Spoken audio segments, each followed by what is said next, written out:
السلام علیکم پیارے عزیز دوستو، امید کرتا ہوں آپ سبھی خیر و عافیت سے ہوں گے۔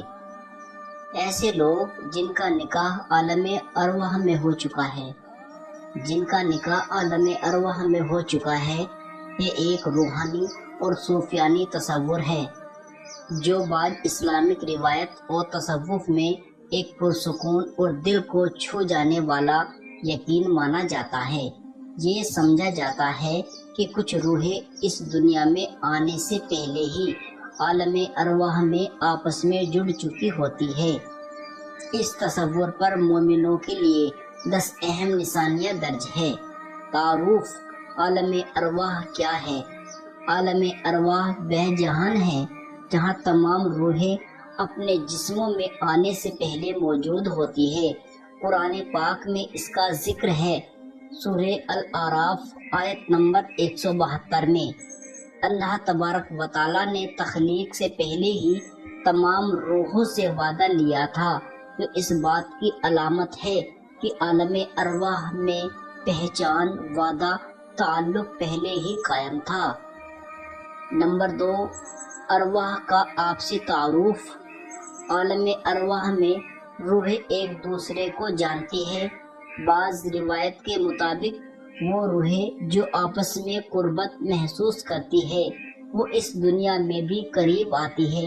ایک حدیث میں ہے، روحیں ایک لشکر کی مانند ہے۔ جو روحیں ایک دوسرے کو اس دنیا میں پہچان لیتی ہے وہ آپس میں مانوس ہو جاتی ہے اور پہلی نظر میں ہی ایک عجیب سی اپنائیت محسوس ہوتی ہے۔ روحانی نکاح کی حقیقت: کچھ روحیں ایک دوسرے کے لیے منتخب کی جاتی ہے اور ان کے درمیان ایک روحانی عہد ہو جاتا ہے۔ یہ ایک خفیہ نکاح یا پینامہ ہوتا ہے جو دنیا کے ظاہری نکاح سے بھی زیادہ گہرا اور مقدس ہوتا ہے۔ روحانی ہم آہنگی: جب یہ ارواح اس دنیا میں آتی ہے تو ایک دوسرے کو فوراً پہچان لیتی ہے۔ پہلی ملاقات میں ہی ان کے دل با اختیار جڑ جاتے ہیں اور ان کی خاموشی میں بھی باتیں ہو جاتی ہیں۔ نمبر 5، دنیاوی رکاوٹیں اور امتحانات۔ کبھی کبھی یہ روحیں دنیا میں ایک دوسرے سے جدا ہو جاتی ہیں۔ حالات، خاندان، معاشرے کی رکاوٹیں یا تقدیر کا امتحان انہیں دور کر دیتا ہے، مگر ان کے دلوں میں ایک گہری کسک باقی رہتی ہے، جیسے کوئی ادھورا وعدہ ہو۔ امام رضا فرماتے ہیں، عشق میں جدائی بھی رحمت ہے کیونکہ وہ اللہ کی طرف اور بڑھنے کا وسیلہ بن جاتی ہے۔ دعاؤں اور خوابوں کا وسیلہ: ایسی روحیں خوابوں میں ایک دوسرے کو دیکھتی ہے اور دعاؤں میں بھی ایک دوسرے کا ذکر کرتی ہے، گویا کوئی راستہ ہمیشہ قائم رہتا ہے اور روحانی تعلق مادی دنیاوی فاصلوں سے متاثر نہیں ہوتا۔ اللہ کی طرف سے منتخب رشتہ: ایسا روحانی نکاح اکثر اللہ کی طرف سے ایک خاص مقصد کے لیے ہوتا ہے، چاہے وہ محبت ہو، ایمان میں اضافہ ہو یا کسی خاص مشن کی تکمیل۔ اس رشتے میں برکت، سکون اور قلبی رضا شامل ہوتی ہے۔ عشق مزاجی سے عشق حقیقی تک۔ صوفیہ کہتے ہیں، اگر دو ارواح ایک دوسرے سے محبت کرتی ہے تو یہ عشق مزاجی ہوتا ہے جو انسان کو خدا کے عشق کی طرف لے جاتا ہے۔ یہ روحانی نکاح اللہ کے قرب کا ذریعہ بنتا ہے۔ روحانی درد: جب ان روحوں میں جدائی ہوتی ہے تو ان کا درد عام درد سے زیادہ گہرا ہوتا ہے۔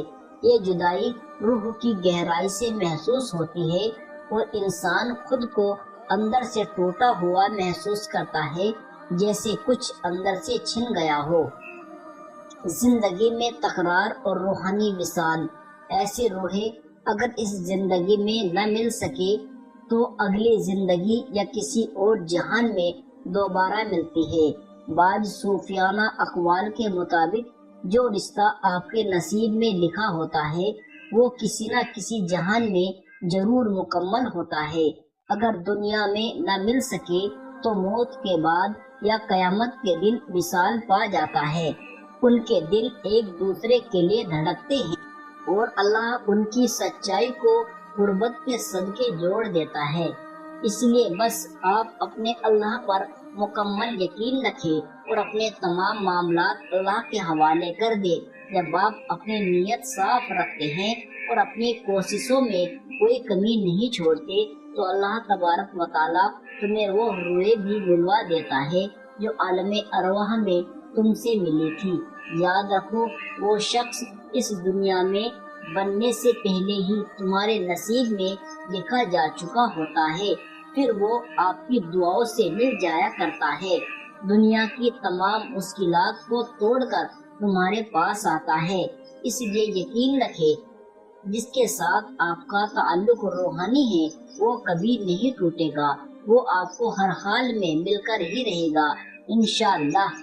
آخر میں ایک بات یقینی ہے، جو روحانی رشتے اللہ کی سب سے خاص نعمتوں میں سے ہے۔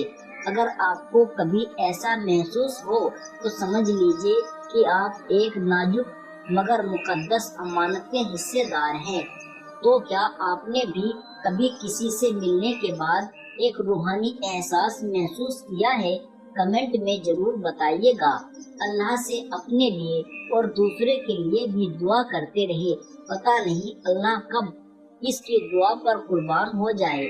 میری اللہ تبارک و تعالیٰ سے دل سے دعا ہے کہ اللہ تبارک و تعالیٰ آپ کی تمام پریشانیوں کو دور فرما دے، آپ کے منچاہی دعاؤں کو آپ کے حق میں بہتر کر کے عطا فرما دے اور آپ کی زندگی کو اپنے نور سے روشن کر دے۔